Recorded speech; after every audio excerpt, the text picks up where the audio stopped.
Hello everybody, Voidmaster here. Welcome to another episode of the What If Every Nation Went to War series. This is 6 years later, and yeah, without further ado, let's get into the video. So the first two continents we have are North and South America, where, well, they've barely changed. The United States has fully consolidated, more consolidated the continent, and yeah, but a lot of resources from these two continents are going to the other three big fronts, and one of those big three fronts, arguably the biggest, is Europe. As we see in Europe, America has taken massive bits of land, and they probably would have taken more if it wasn't for simple logistics. Simply doing a massive full continent war from across the ocean is not easy, even for America, especially since they've had 60 years of no trade and full-scale war. And yeah, that's why we're going to see some countries start to really collapse, is simply due to lack of resources. And that, rather than military strength alone, is going to be what decides who wins this war. So yeah, but I know who's not going to win this war, and that person, or rather country, is France. As you can see, France has been completely kicked out of their own country, and is only really in Italy and a small part of Central Europe, and it's really just been forced to the regions that neither America nor Turkey was in the position to take, as America shifts their focus towards Russia. Oh, and Turkey probably shifts their position towards Russia. Poland is gone, and Russia has expanded to their peak on the European end, but this peak is going to be short-lived. As you can see, a lot of powers are quickly creeping up on Russia's core. And yeah, finally, Turkey has taken control of not only the Balkans, but also more of either Slovakia or Poland, a bit more of Ukraine, and even further into Italy.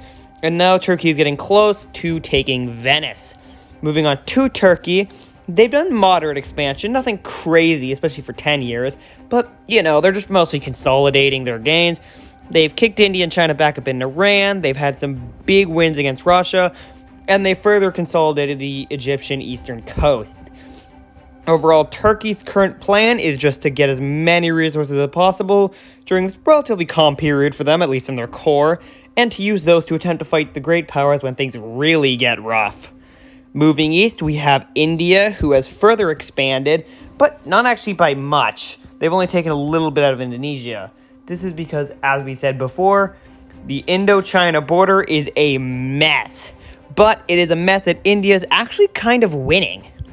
See, even though China is technically the stronger military, they have a lot more fronts to worry about than India does. India really only has to worry about the Turkic front at this point. They could pretty much put like 3 guys on the Indonesian front with how weak that military is.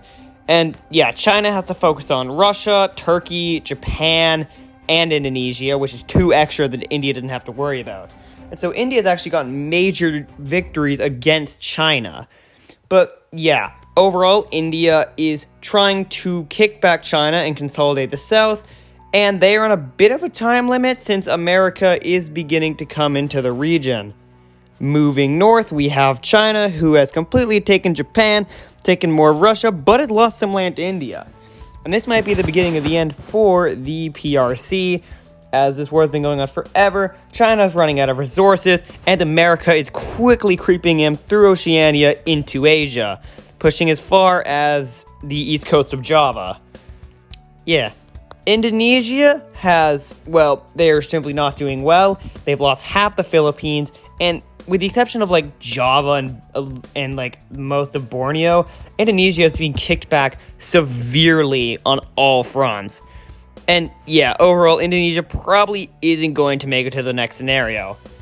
Moving southeast, America has they have completely taken the north coast and have began to really push against Australia's main regions in the east coast.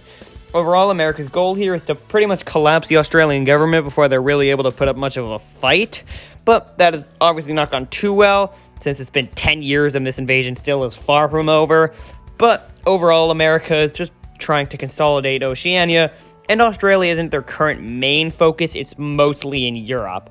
So yeah, overall, the Asian and larger Eurasian theater are really just seeing how far the old world powers can consolidate before America begins to really start kicking butt. So yeah, moving on to the final continent, we have Africa.